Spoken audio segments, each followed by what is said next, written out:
Hi guys! Today we're going to learn how to make your phone never turn off automatically. First, unlock your phone and go to the home screen.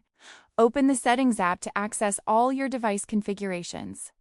Settings is where you can control everything from display to security. Once inside Settings, scroll down until you see Display and Brightness. Tap on it to access all display-related options for your phone. This section allows you to manage brightness, sleep settings, and screen timeout.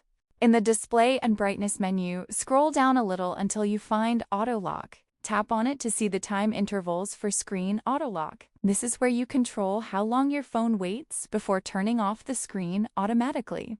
From the available time slots, select Never.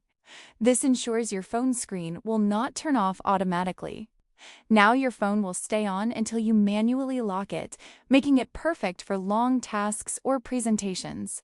And that's how you can make your phone never turn off automatically.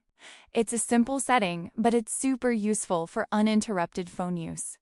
If this helped you, make sure to subscribe for more phone tips and leave a comment if you tried it on your device.